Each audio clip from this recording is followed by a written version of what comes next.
Hello दोस्तों, स्वागत है आपका हमारे छोटे से YouTube चैनल में। आज हम करने जा रहे हैं earth as a system chapter को कवर। वीडियो को लाइक, कमेंट, शेयर और सब्सक्राइब जरूर करें। आज के इस क्लास में हम पृथ्वी को एक बेजान पत्थर के टुकड़े की तरह नहीं पढ़ेंगे। हम इसको एक जायंट ब्रीदिंग मशीन की तरह देखने वाले हैं। एक ऐसी मशीन जिसमें हर एक पुर्जा दूसरे पुर्जे से जुड़ा हुआ है। बिल्कुल सही कहा आपने। और इस मशीन को समझने के लिए हमें सबसे पहले उसके एनर्जी सोर्सेस को देखना पड़ेगा, क्योंकि देखो, किसी भी सिस्टम को चलने के लिए एक बैटरी तो चाहिए ही होती है। राइट, बिना एनर्जी के तो कुछ नहीं चलेगा। वही ना। तो हमारी इस पृथ्वी की जो बैटरी है वो मेनली दो जगह से चार्ज होती है। पहला तो बाहर से आने वाली एनर्जी, मतलब हमारे सूर्य की गर्मी, और दूसरा जिसे हम लोग अक्सर भूल ही जाते हैं, जमीन के अंदर की गर्मी। एग्जैक्टली अर्थ के बिल्कुल डीप सेंटर की अपनी खुद की गर्मी, जिसे हॉट इंटीरियर कहते हैं। तो इन दोनों एनर्जी सोर्सेज की वजह से ही इस प्लैनेट पर मैटर का लगातार फ्लो होता है। पानी इवेपोरेट होता है, हवा चलती है, और यहाँ तक कि पहाड़ भी बनते और टूटते हैं। अच्छा, तो इस कॉम्प्लेक्स मशीन को ठीक से समझने के लिए स्टूडेंट्स हमने अपनी जरूरत के हिसाब से अर्थ को 5 अलग-अलग कंपार्टमेंट्स में बांट दिया है, जिन्हें हम स्फीयर्स कहते हैं। स्फीयर्स का कॉन्सेप्ट बहुत जरूरी है। और इनके नाम याद रखना बड़ा आसान है, क्योंकि नाम में ही फंक्शन छुपा है। जैसे जियो का मतलब रॉक्स या जमीन होता है, तो जियोस्फीयर में सॉलिड रॉक्स, मिट्टी और अपना डेक्कन प्लेटो से लेके थार डेजर्ट तक सब कुछ आ गया। फिर दूसरा है हाइड्रोस्फीयर। हाइड्रो यानी लिक्विड, पानी। इसमें ओशंस हो गए, गंगा ब्रह्मपुत्र जैसी नदियां हो गईं, और जमीन के नीचे का ग्राउंड वाटर। और उसके आगे आता है क्रायोस्फीयर। दोस्तों, क्रायो वर्ड ना ठंड या आइस को दर्शाता है। तो जहां भी पृथ्वी पर बर्फ जमी है, चाहे वो हिमालयन ग्लेशियर्स हों या पोलर आइस कैप्स, वो सब क्रायोस्फीयर का हिस्सा हैं। राइट। और हवा वाला? चौथा कंपार्टमेंट है एटमॉस्फेयर, यानी हवा का घेरा जो पृथ्वी को एक ब्लैंकेट की तरह कवर करता है। और आखिरी में सबसे इंपॉर्टेंट आता है बायोस्फीयर, जहां बायो का मतलब है लाइफ। इसमें सारे लिविंग ऑर्गेनिजम्स आते हैं, छोटे माइक्रोब से लेकर मैंग्रोव्स और कोरल रीफ्स तक। मतलब इन पांचों स्फीयर्स को अलग-अलग पढ़ना वैसा ही है जैसे एग्जाम से पहले हम सिलेबस के अलग-अलग चैप्टर्स देखते हैं ना। लगता है कि सब अलग हैं, पर जब एग्जाम पेपर सामने आता है तो पता चलता है कि सब इंटरकनेक्टेड हैं। एक भूलो तो दूसरा भी समझ नहीं आता। हाँ, ये एनालॉजी बिल्कुल परफेक्ट है, क्योंकि नेचर में एक स्फीयर में होने वाला छोटा सा बदलाव बाकी सभी स्फीयर्स में एक चेन रिएक्शन पैदा करता है, जिसे हम डोमिनो इफेक्ट कहते हैं। वही जो मुंबई वाली बारिश का एग्जाम्पल दिया था मैंने। हाँ, उसको ऐसे समझते हैं। अगर हाइड्रोस्फीयर में डिस्टर्बेंस होती है, मान लीजिए ग्लोबल वार्मिंग की वजह से अरेबियन सी का पानी थोड़ा ज्यादा हीट एब्जॉर्ब कर लेता है, तो इवेपोरेशन का रेट अचानक बढ़ जाता है। अच्छा, तो ज्यादा भाप बनेगी। बिल्कुल, ये एक्स्ट्रा मॉइस्चर एटमॉस्फेयर में जाता है, जो हमारे साउथ वेस्ट मानसून के सिस्टम को पूरी तरह फ्लक्चुएट कर देता है। अब इसका नतीजा क्या होगा? बायोस्फेयर पर डायरेक्ट असर पड़ेगा। मतलब कहीं पर बात आ जाएगी और कहीं सूखा पड़ जाएगा। एक छोटा सा टेम्परेचर शिफ्ट और पूरा इकोसिस्टम हिल गया। इकोसिस्टम बहुत डेलिकेट होता है। तो दोस्तों, इस लॉजिक से अगर सूर्य इस पूरी मशीन को चलाने वाली सबसे बड़ी बैटरी है, तो एक चीज मुझे थोड़ी अजीब लगती है।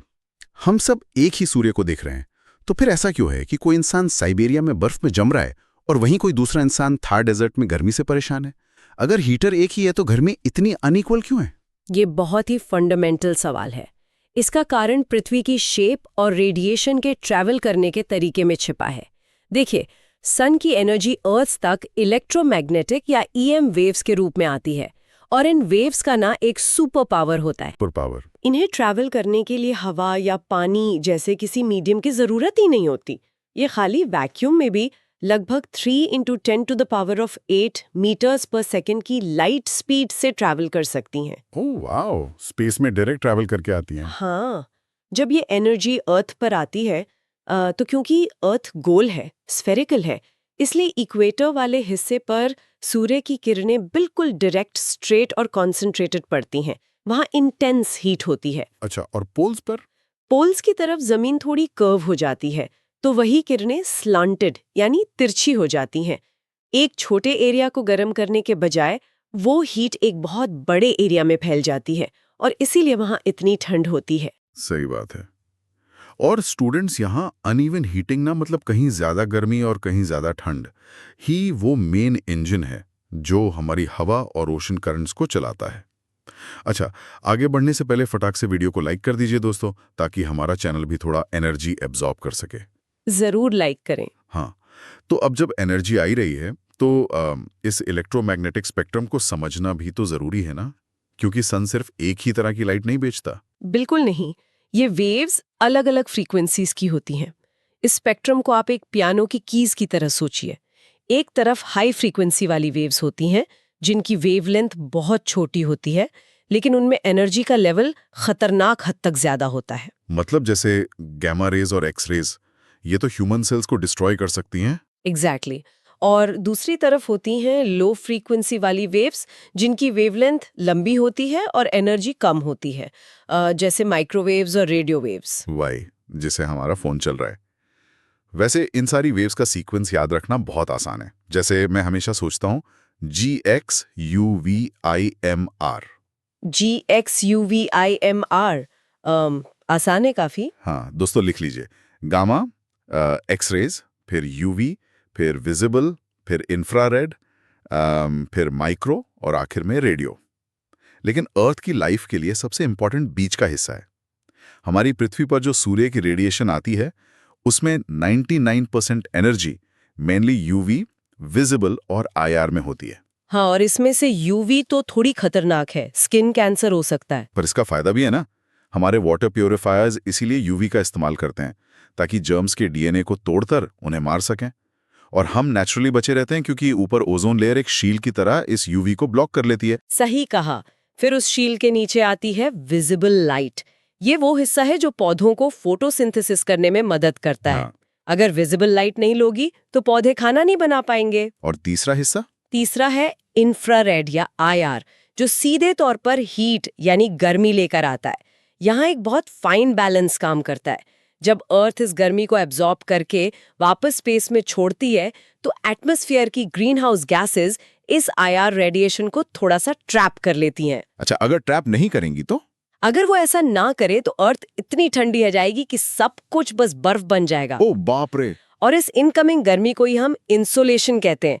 ध्यान से सुनिए दोस्तों, इनकमिंग, सोलर रेडिएशन, तीनों वर्ड्स के शुरुआती हिस्से मिलाकर इंसोलेशन बन गया।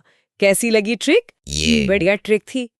और अगर हम इस इनकमिंग एनर्जी को मेजर करें तो एटमॉस्फेयर के बिल्कुल टॉप पर जो सूर्य की गर्मी आती है उसे सोलर कांस्टेंट कहते हैं। उसकी वैल्यू कुछ 1.4 होती है ना? हाँ, 1.4 किलोवाट पर स्क्वायर मीटर। पर जमीन तक आते आते बादलों और धूल से टकराकर ये घटकर करीब 1.0 रह जाती है। तो मतलब हम प्रैक्टिकली मेजर कर सकते हैं कि कितनी एनर्जी आ रही है। बिल्कुल, इस गर्मी को मैथ्स के जरिए कैलकुलेट किया जा सकता है। अच्छा, तो यहाँ बात आती है हमारे सबसे मेन फॉर्मूले की। दोस्तों, इस फॉर्मूले को नोट्स में जरूर लिख लें। E = intensity multiplied by area multiplied by time. फॉर्मूले को रियल लाइफ से कैसे जोड़ेंगे आप? वही बता रहा हूँ। अगर मैथ्स थोड़ी ड्राई लगती है ना, तो ये एग्जाम्पल सुनिए। मान लीजिए आपके छत का एरिया सिर्फ 1 स्क्वायर मीटर है। सन की इंटेंसिटी मान लेते हैं 1000 जूल्स पर सेकंड आ रही है, और आप इस छत पर सिर्फ 1 घंटा यानी 3600 सेकंड्स धूप को एब्जॉर्ब करते हैं। तो इस फॉर्मूले में वैल्यू डालने पर टोटल एनर्जी आती है 3.6 × 10⁶ जूल्स। मतलब करीब 3.6 मिलियन जूल्स। ये बड़ा नंबर है। बड़ा ही नहीं, बहुत बड़ा। इस 1 घंटे की धूप से आप अपने सामने रखी 5 किलो सॉलिड बर्फ को पूरी तरह पिघला सकते हैं, या अपने घर में 1 यूनिट बिजली चला सकते हैं। वैसे ये सच में एक मैसिव अमाउंट ऑफ एनर्जी है। और स्टूडेंट्स, इस एनर्जी के पोटेंशियल को इंडिया में सबसे पहले जिसने एक्यूरेटली मैप किया वो थी अन्ना मनी, जिन्हें सनशाइन लेडी ऑफ इंडिया भी कहा जाता है। अन्ना मनी जी, कमाल का काम था उनका। हाँ, उन्होंने बरसों तक पूरे देश में इंस्ट्रूमेंट सेटअप किए ताकि हम सोलर इंसुलेशन का एक्यूरेट डेटा कलेक्ट कर सकें। आज उसी डेटा की बदौलत हम जानते हैं कि थार डेजर्ट के एक बहुत छोटे से हिस्से में अगर सोलर पैनल्स लगा दिए जाएं तो वो अकेले पूरे इंडिया की इलेक्ट्रिसिटी डिमांड को पूरा कर सकते हैं। क्या बात है! दोस्तों, अन्ना मनी जी के इस विजन के लिए एक शेयर और चैनल का सब्सक्रिप्शन तो बनता है। ज़रूर शेयर करें ये ऑडियो लेसन।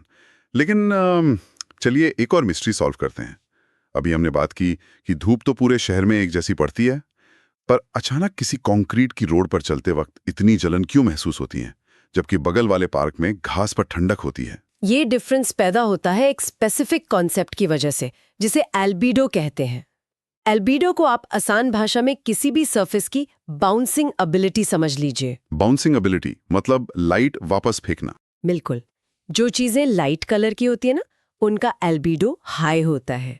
वो लाइट को अपने अंदर एब्जॉर्ब करने के बजाय वापस स्पेस में रिफ्लेक्ट कर देती हैं, जबकि डार्क कलर की चीजें लाइट और हीट दोनों को बुरी तरह एब्जॉर्ब कर लेती हैं और गर्म हो जाती हैं। वेट, तो अगर नोट्स के हिसाब से फ्रेश स्नो का एल्बिडो 0.8 से 0.9 के बीच है, इसका मतलब है कि बर्फ 80 से 90% धूप को वापस बाउंस बैक कर रही है। एग्जैक्टली। तभी तो माउंटेनियर्स जब बर्फीली चोटियों पर जाते हैं तो उन्हें स्नो ब्लाइंडनेस से बचने के लिए डार्क ग्लासेस पहनने पड़ते हैं, क्योंकि इतनी सारी लाइट वापस उनकी आंखों में रिफ्लेक्ट होती है। और यही वजह है कि पोल्स हमेशा ठंडे रहते हैं, क्योंकि वहां स्नो का एल्बिडो हीट एब्जॉर्ब ही नहीं होने देता। सही ऑब्जर्वेशन है।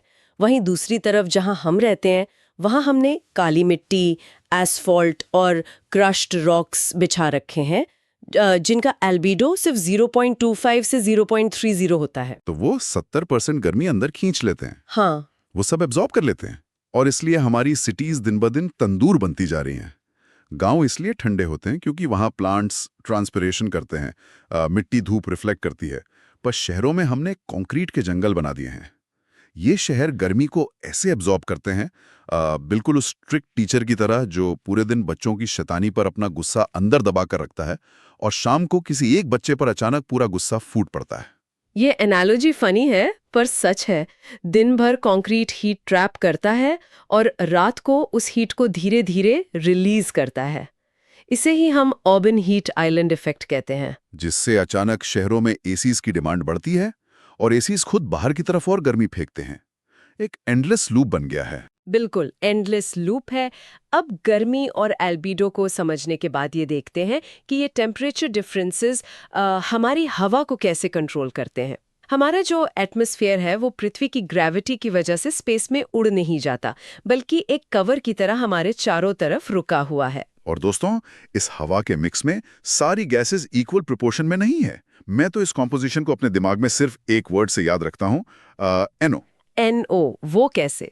N से नाइट्रोजन, जो 78% जगह घेरे हुए है, और O से ऑक्सीजन, जो 21% है।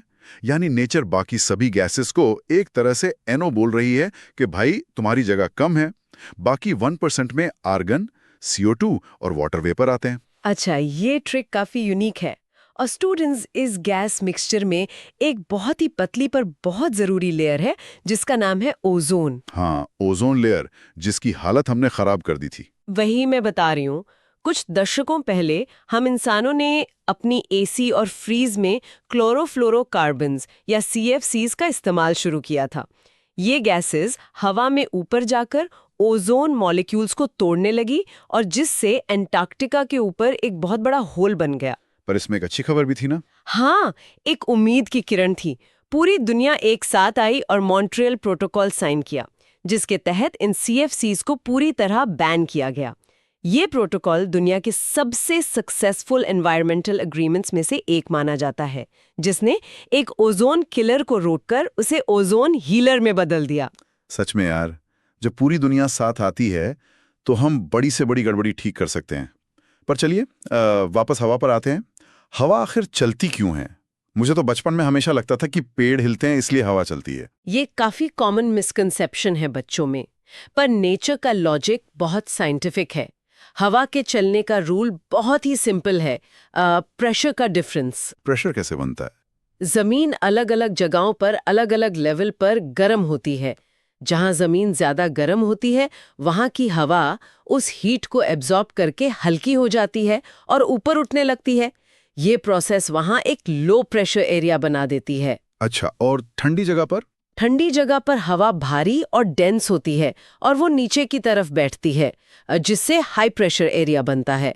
और नेचर का उसूल है चीजों को बैलेंस करना। तो हवा हमेशा भारी जगह से खाली जगह की तरफ भागती है, यानी हमेशा हाई प्रेशर से लो प्रेशर की तरफ। H2L हमेशा। हाँ, H2L। इसे हम पहाड़ों पर बड़ी आसानी से देख सकते हैं। दोस्तों, इसे ध्यान से इमेजिन कीजिए। दिन के वक्त क्या होता है? पहाड़ों की ढलान जल्दी धूप से गर्म हो जाती है। वहां की हवा हल्की होकर ऊपर उठने लगती है। अब उस खाली जगह को भरने के लिए नीचे घाटी या वैली से ठंडी हवा पहाड़ की तरफ ऊपर चढ़ने लगती है। इसको हम वैली ब्रीज कहते हैं। और रात में इसका बिल्कुल ऑपोजिट होता है। एग्जैक्टली। रात को ढलान जल्दी ठंडी हो जाती है, तो हवा भारी होकर नीचे घाटी की तरफ लुढ़कने लगती है और जिसे माउंटेन ब्रीज कहते हैं। ये हवाओं का आना जाना फसलों को फ्रॉस्ट से बचाने के लिए बहुत जरूरी होता है। लेकिन एक मिनट, यहां मुझे कंफ्यूजन है। क्या कंफ्यूजन? अगर हवा को सिर्फ H से L जाना है, तो वो बिल्कुल सीधी एक स्ट्रेट लाइन में क्यों नहीं चलती? ये कर्व क्यों हो जाती है? अच्छा, ये कंफ्यूजन आपका कोरियोलिस इफेक्ट की वजह से दूर होगा।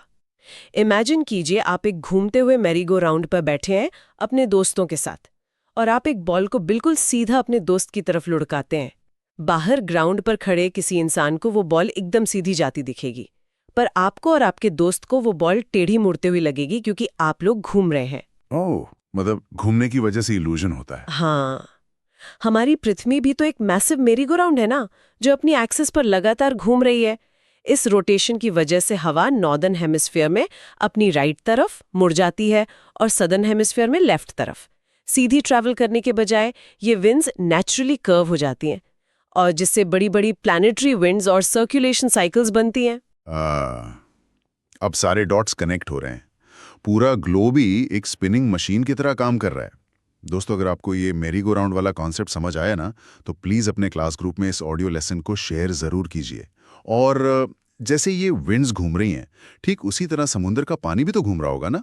बिल्कुल घूम रहा है। समुद्र के अंदर बहने वाली इन बड़ी नदियों को हम ओशन करंट्स कहते हैं, पर इनका चलना सिर्फ हवा पर निर्भर नहीं करता, बल्कि दो और चीज़ों पर डिपेंड करता है। पानी का टेम्परेचर और सैलिनिटी, यानी खारापन। खारापन मतलब नमक की मात्रा, राइट? हाँ, गर्म पानी थोड़ा हल्का होता है और समुद्र के सरफेस के पास तैरता है, पर जो पानी ठंडा और बहुत ज्यादा खारा होता है, वो भारी होने की वजह से डीप समुद्र में डूब जाता है। हवा, रोटेशन और इन प्रेशर डिफरेंसेस के कॉम्बिनेशन से पानी पूरे ग्लोब में गोलाकार रास्तों में घूमता है, जिन्हें हम जायर्स कहते हैं। तो वहां भी वही मेरीगो राउंड वाला रूल लगेगा? एकदम, रूल वही कोरियोलिस वाला अप्लाई होता है। ये गायर्स नॉर्दर्न हेमिस्फीयर में क्लॉकवाइज घूमेंगे और सदर्न हेमिस्फीयर में एंटी क्लॉकवाइज। और स्टूडेंट्स, इन करंट्स का असर इतना प्रोफाउंड है कि यूरोप का आबोहवा और हमारी मुंबई की बारिश दोनों आपस में इंटरकनेक्टेड हैं। यही वो BA वाला कॉन्सेप्ट है। BA? हाँ, बायोटिक और एबायोटिक मिलकर इकोसिस्टम बनाते हैं। इसको ऐसे समझिए, एक ओशन करंट है जिसे गल्फ स्ट्रीम कहते हैं। ये करंट इक्वेटर से गर्म पानी उठाता है और उसे लगातार यूरोप के ठंडे तटों पर ले जाकर पुश करता रहता है, एक जायंट ग्लोबल रूम हीटर की तरह। सही एग्जाम्पल है रूम हीटर। अगर ये करंट अचानक रुक जाए ना, तो यूरोप के पोर्ट्स सर्दियों में पूरी तरह बर्फ से जम जाएंगे। वहां की इकोनॉमी रुक जाएगी। वैसे स्टूडेंट्स, आप सभी कमेंट्स में बताएं कि आपका पर्सनल फेवरेट वेदर कौन सा है, कड़ाके की सर्दी या छमछम करती बारिश? हाँ, कमेंट जरूर पढ़ूंगी मैं। वैसे इन्हीं ओशन करंट्स को ट्रैक करके इंडिया में IITM पुणे सुपर कंप्यूटर्स का यूज करके हमारे मॉनसून्स की पहले से प्रिडिक्शन करता है। देखा जाए तो ये सारे स्फीयर्स बायोजियोकेमिकल साइकिल्स के माध्यम से ही जुड़े हैं। साइकिल्स मतलब नेचर का अपना रिसाइकलिंग इंजन? हाँ, बिल्कुल। जैसे सबसे कॉमन है हाइड्रोलॉजिकल या वाटर साइकिल। धूप आती है, इवेपोरेशन होता है, उसके बाद क्लाउड्स में कंडेंसेशन होता है, फिर प्रेसिपिटेशन या बारिश, और आखिर में रन ऑफ, जिससे पानी वापस समुद्र में चला जाता है। लेकिन हमारी ग्लोबल वार्मिंग ने इस वेल ऑयल्ड मशीन में बुरी तरह रुकावट डाल दी है।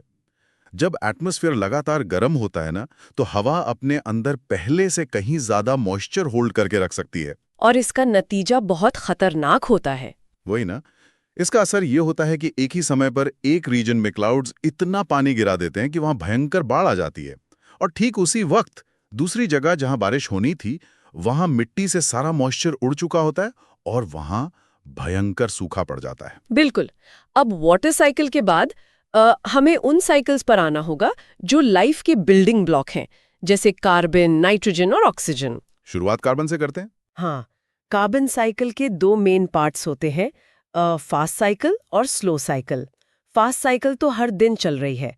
पौधे फोटोसिंथेसिस करते और हवा से CO2 खींच लेते हैं। हम इंसान और जानवर रेस्पिरेशन करके वापस वही CO2 हवा में छोड़ देते हैं। और समुद्र में यही सेम ड्यूटी छोटे फाइटोप्लैंक्टन निभाते हैं। और वो दूसरी साइकिल कौन सी है? Slow cycle. हाँ, स्लो साइकिल, जो अपना साइकिल पूरा करने में लाखों साल लेती है। पहले के जमाने में जो बड़े पेड़ और जानवर मरे, वो धीरे धीरे जमीन और समुद्र के डीप लेयर्स में दब गए, इंटेंस प्रेशर में आए और आज के फॉसिल फ्यूल्स यानी कोयला और तेल बन गए। दोस्तों यहाँ एक फैक्ट नोट कीजिए। ओशन हमारा सबसे बड़ा कार्बन सिंक है। दुनिया का 71% कार्बन ओशन में ही छिपा है। और जानते हैं, अगर किसी भी जीव को पूरी तरह सुखा दिया जाए तो उसके ड्राई वेट का 49% हिस्सा सिर्फ कार्बन होता है। ये बहुत कम लोग जानते हैं, लेकिन यही हमने गड़बड़ी कर दी ना। जो कार्बन नेचर ने लाखों सालों में लॉक करके रखा था फॉसिल फ्यूल्स के रूप में, हमने उसे एक्सकवेट किया और कुछ ही दशकों में हवा में जलाकर छोड़ दिया। इसका सबसे बड़ा प्रूफ कीलिंग कर्व है, राइट? एग्जैक्टली। इसका क्लियर प्रूफ हमें कीलिंग कर्व में मिलता है। 1960 में हवा में CO2 का लेवल 315 ppm था, जो आज बढ़कर शूट करके 420 ppm तक पहुंच गया है। पर मैं ग्राफ दिख रहा था, इस कीलिंग कर्व के ग्राफ में एक सीधी ऊपर आती लाइन नहीं है, बल्कि एक जिगजैग पैटर्न है। ये अजीब क्यों है? ये जिगजैग या सॉ टूथ पैटर्न पृथ्वी की ब्रीदिंग को दिखाता है।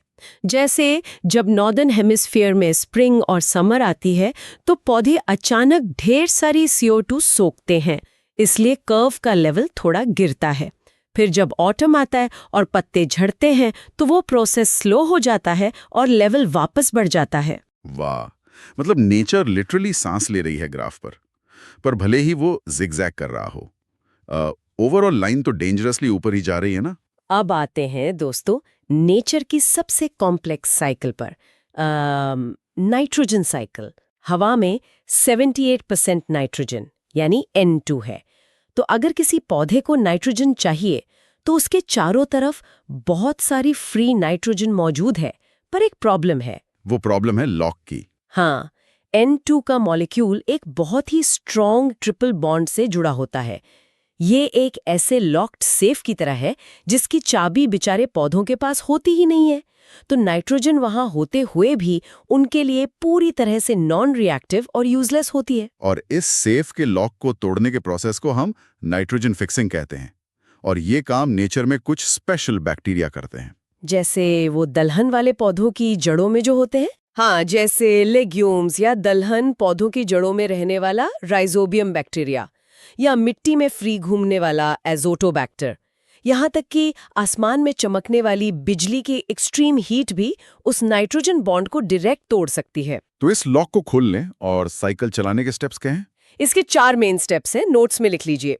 सबसे पहले अमोनिफिकेशन, जिसमें डेड मैटर कचरे से अमोनिया बनता है। दूसरा नाइट्रिफिकेशन, जिसमें सॉइल बैक्टीरिया उस अमोनिया को नाइट्रेट में बदलते हैं।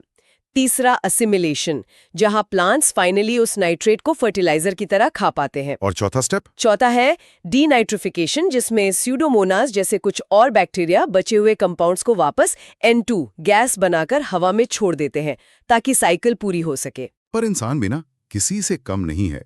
1900 की शुरुआत में हमें फसलों के लिए बहुत ज्यादा फर्टिलाइजर चाहिए था, पर नेचर उतनी तेजी से नाइट्रोजन फिक्स नहीं कर पा रही थी।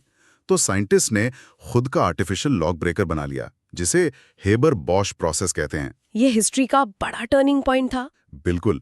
इन्होंने लैब्स में इतना एक्सट्रीम हाई प्रेशर और हीट पैदा किया कि हवा की नाइट्रोजन और हाइड्रोजन आपस में मिलकर आर्टिफिशियल अमोनिया बन गए।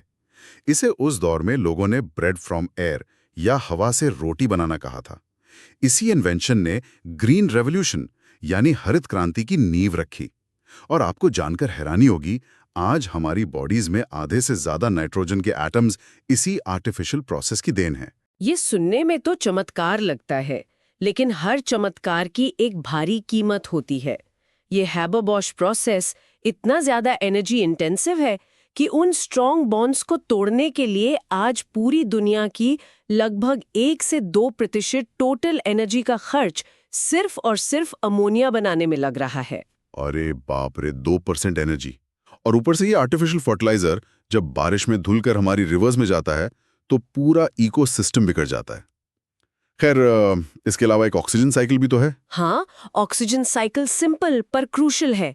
देखिए, हमारा सांस लेने की प्रोसेस जिसे रेस्पिरेशन कहते हैं और किसी भी चीज का जलना यानी कंबशन, ये दोनों चीजें सिर्फ ऑक्सीजन कंज्यूम करती हैं। ऑक्सीजन को वापस एटमॉस्फेयर में सप्लाई करने का नेचर के पास सिर्फ एक ही मेन सोर्स है, फोटोसिंथेसिस। Exactly, photosynthesis. और हम इंसान इसी इकलौते सोर्स को सबसे ज्यादा नुकसान पहुंचा रहे हैं। देखिए, जब हम एक्सेस केमिकल फर्टिलाइजर अपने खेतों में डालते हैं तो बारिश उन नाइट्रेट्स को झीलों और तालाबों में बहा ले जाती है। वहां पानी में अचानक इतने न्यूट्रिएंट्स मिलने से शेवाल यानी एल्गल ब्लूम बहुत तेजी से पूरे सरफेस को कवर कर लेते हैं। जिससे सनलाइट पूरी ब्लॉक हो जाती है। हाँ, सनलाइट ब्लॉक होती है और जब ये शेवाल मर के मिट्टी में डीकंपोज होते हैं ना, तो पानी की सारी ऑक्सीजन चुरा लेते हैं। पूरा का पूरा तालाब ऑक्सीजनलेस हो जाता है और सारी मछलियां तड़प कर मर जाती हैं। इस कैटास्ट्रोफिक चेन रिएक्शन को हम यूट्रोफिकेशन कहते हैं। और इसके बाद दूसरा सबसे बड़ा खतरा है डिफॉरेस्टेशन, जो अपने आप में एक डरावना डोमिनो इफेक्ट शुरू कर देता है नेचर में। डिफॉरेस्टेशन कैसे डोमिनो इफेक्ट बनाता है? जब बड़े पैमाने पर जंगल कटते हैं तो नेचुरली हवा में ट्रांसपिरेशन कम हो जाता है, जिससे वहाँ का लोकल रेनफॉल सिस्टम डिसरप्ट हो जाता है। बारिश कम होती है। अब बारिश के बिना मिट्टी सूखी और नंगी हो जाती है, जिससे उस जमीन का एल्बिडो चेंज हो जाता है और वहाँ गर्मी और ज्यादा बढ़ने लगती है। राइट। और पेड़ों की जड़ें भी तो मिट्टी पकड़ कर रखती हैं। हाँ, जड़ें ना होने से मिट्टी का कटाव यानी सॉइल इरोजन शुरू हो जाता है। लोकल एनिमल्स अपने घर खो देते हैं, जिससे बायोडाइवर्सिटी लगभग खत्म हो जाती है। और सबसे बड़ा असर, जब एक्सेस कार्बन को सोखने के लिए सफिशिएंट पेड़ नहीं बचते तो समुद्र उस कार्बन को मजबूरी में एब्जॉर्ब करता है, जिससे ओशन एसिडिफिकेशन होता है। जिसका सीधा सा मतलब है कोरल रीफ्स के लिए एक तरह से डेथ सेंटेंस लिख दिया जाता है। Exactly, death sentence. दोस्तों, सिंपल सा लॉजिक है कि नेचर हमें सारी एसेंशियल रिसोर्सेज फ्री में प्रोवाइड करती है, लेकिन हम उस फ्री और डेलिकेट सिस्टम को बहुत बुरी तरह दबा कर रख रहे हैं। और उसकी फाइनल रिसीट हमारे पास ग्लोबल वार्मिंग और क्लाइमेट चेंज के रूप में आ रही है। पर हमें पूरी तरह होपलेस नहीं होना चाहिए। इन सभी साइकिल्स को ठीक करने के कुछ सॉलिड और प्रैक्टिकल सॉल्यूशंस मौजूद हैं। जैसे आपने मिशन लाइफ के बारे में जरूर सुना होगा, लाइफस्टाइल फॉर एनवायरनमेंट, जिसे इंडिया ने 2021 यूएन कॉन्फ्रेंस में इंट्रोड्यूस किया था। हाँ, ये बेसिकली एक इंडिविजुअल बिहेवियर चेंज मूवमेंट है। मतलब हम अपने लेवल पर क्या ठीक कर सकते हैं। साथ ही बड़े ग्लोबल लेवल पर पेरिस एग्रीमेंट, क्योटो प्रोटोकॉल और मॉन्ट्रियल जैसे एग्रीमेंट्स ये प्रूव करते हैं कि अगर नेशंस साथ आकर काम करें तो कार्बन एमिशन रिड्यूस हो सकता है। सॉल्यूशन बड़ा बेसिक है। हमें सस्टेनेबल फार्मिंग अपनानी होगी और उन 3 R's यानी रिड्यूस, रीयूज और रिसाइकिल को सिर्फ बोलना नहीं बल्कि असल जिंदगी में लागू करना पड़ेगा। एकदम सही कहा। क्योंकि पृथ्वी एक ओपन एनर्जी सिस्टम जरूर है जहां सन की एनर्जी बाहर से आती है, लेकिन अगर मैटर के रूप में देखें तो ये क्लोज सिस्टम है। हमारे पास नई हवा या नया फ्रेश पानी स्पेस से उड़कर नहीं आने वाला है। इसीलिए अपने सराउंडिंग नेचर को ऑब्जर्व करना, उनके डीप इंटरकनेक्शंस को समझना ही हमारा सबसे पहला ठीक कदम है। तो दोस्तों, यही थी हमारी आज की क्लास। इस क्लास की पीडीएफ के लिए ज्वाइन करें हमारा free study notes Telegram channel. Link video के डिस्क्रिप्शन बॉक्स या यूट्यूब चैनल के डिस्क्रिप्शन बॉक्स में मिल जाएगा। धन्यवाद। जय हिंद, जय भारत।